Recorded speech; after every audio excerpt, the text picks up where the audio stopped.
70 officers and men, ill-informed, unprotected and exposed to deadly radiation, were housed at the site along with the missiles back in 1986, under orders to arduously protect and save the weapons and structures rather than themselves.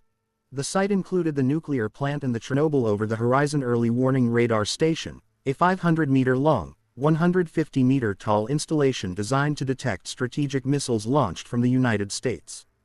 The now rusty structure still towers over the area and is a major tourist attraction, a frightening monument to the Cold War that even the complex's normally fearless marauders have not attempted to cut into pieces to sell as scrap metal outside the zone, a routine business in these parts. In the aftermath of the 1986 explosion, as the government evacuated more than 50,000 residents from the town of Pripyat, including the families of nuclear plant workers, plus more than 75,000 residents of nearby villages, the men of the Chernobyl Air Defense Unit stayed put until they received fresh orders. 3 days after the explosion, on April 29, I arrived at the base with 30 heavy trucks and we loaded on them 30 missiles from the storage hangars, recalls Chernobyl, who headed the evacuation effort. 27 of them were conventional, but the other 3 were tactical rockets with nuclear warheads. We were to take them to a facility outside Borispol, near Kiev. After that, we were ordered to go back and salvage the remaining equipment that could be dismantled. The men traveled, without protective gear, for 14 hours at speeds lower than 20 miles per hour as radiation from the explosion leaked into the air. Chernobyl admits he knew the dangers but says he was a career officer and could not disobey orders. They reached Kiev, about a 100-mile drive from the Chernobyl plant, in the middle of the night and rode through the city and across the Patton Bridge for 20 additional miles to Borispol without alerting anyone or taking safety precautions. When we arrived at the designated base near Borispol, we unloaded the rockets and all we got as preventive medicine was 2 bottles of red wine for each officer. The drivers got nothing, he said. The rockets came first, men second as usual. The nuclear warheads were immediately dismantled and taken to another place by a special team. Chernobyl and his men quickly returned to Chernobyl to pick up 6 rocket launchers, parts of the command guidance station and other equipment that the remaining base personnel had disassembled. All in all, they made 3 trips back and forth to haul away most of the facility's equipment before they were evacuated, though many stayed at the contaminated base for 2 to 4 more weeks to keep watch, Chernobyl said. Due to the Chernobyl catastrophe, the Soviet Union's strategic defenses were dealt a major blow, as they were rendered blind in the west flank by the closure of the Chernobyl early warning station due to lack of power and air protection, said Chernobyl's former comrade in arms, retired Lieutenant Gen. Igor Romanenko, the former deputy chief of the Ukrainian General Staff. The strategic defense installation was one of the 2 key elements of the Soviet Union's anti-missile defenses, Romanenko said. The other one was in the Far East, so all of the central, southern and western USSR became exposed to missile attacks.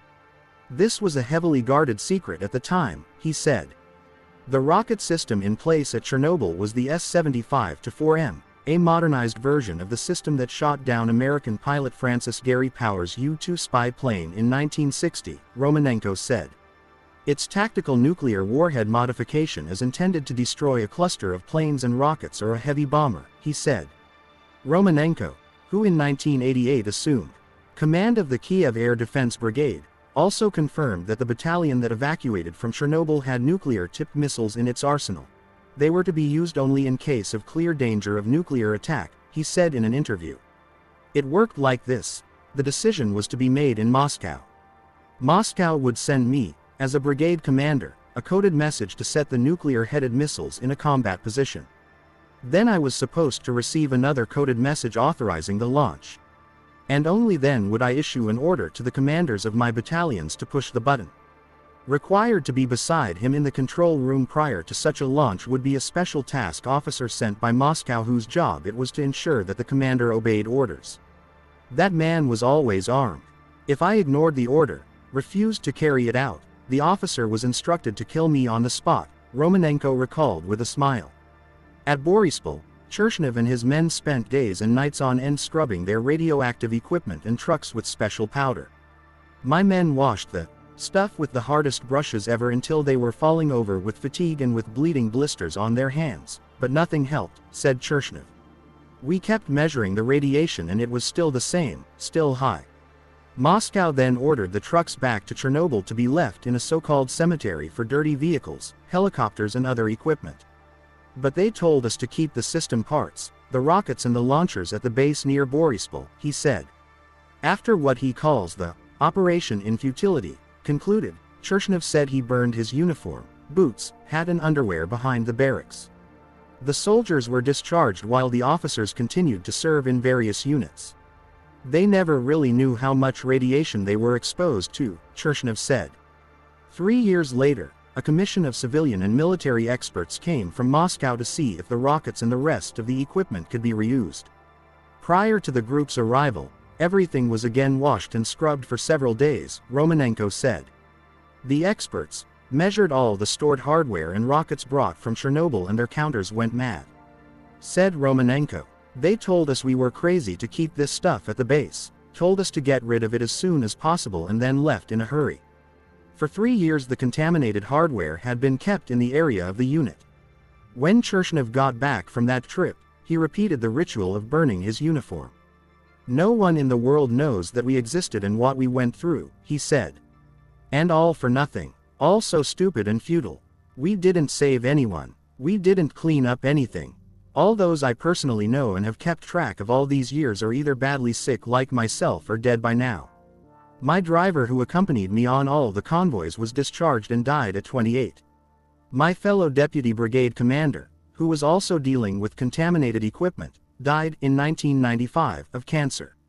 Warrant Officer Petro Pozayura went blind. And so on and so forth. I have a heart ailment and every year spend a couple of weeks in hospital. The cardiologist who has been treating Chernobyl for the last few years once asked him to retrieve his Chernobyl-era medical records from the military. But Chernobyl was told that the records no longer exist. Here I am on a pension with a monthly Chernobyl health compensation of about $11 a month, he concluded bitterly. It is not even enough to buy a bottle of decent vodka, let alone medicines. The official death toll related to the explosion is listed as 39. But out of the officially registered 3.2 million people who were exposed to radiation in Ukraine alone, 1.3 million have died in the last 33 years, said Vladimir Kovchik, a former Chernobyl cleanup worker who is now a leader of a group that aims to protect the rights of fellow survivors. For the last 4 years, the government of Ukraine has been allocating $70 million annually for the needs of the affected. That is $37 per person per year. Not a penny more. How many of those remaining 1.9 million people affected by Chernobyl are sick and we can't even tell? The doctors will never tell you you are sick or dying because of radiation. Chernobyl guides never take visitors to the former anti-aircraft base. It is off limits across an overgrown field and dense pine forest. After a recent tour of the zone, a group of Danish tourists emerges from the gates of Chernobyl and their bus is thoroughly checked for radiation. Each tourist receives an individual radiation test as well. All of them are found clean, same as the bus. Tired but happy, they can go back to Kiev and fly home. Now I clearly see that humans are the most stupid thing ever brought to Earth, said Rasmus Sjegelrup, a 32-year-old shipbuilder from Copenhagen, as his friends were buying expensive Chernobyl souvenirs and cold drinks at a kiosk next to the zone's gate. We keep inventing things that don't make the world better and we are discovering things that will destroy us easily, and that is completely insane, isn't it? Most tourists are very grateful for the unique experience, their guide, Alexander Domashenko, said. They are really impressed by the heroism of the cleanup workers who prevented the disaster from poisoning the rest of Europe for centuries to come. They love to make selfies in front of the sarcophagus that covers the damaged reactor.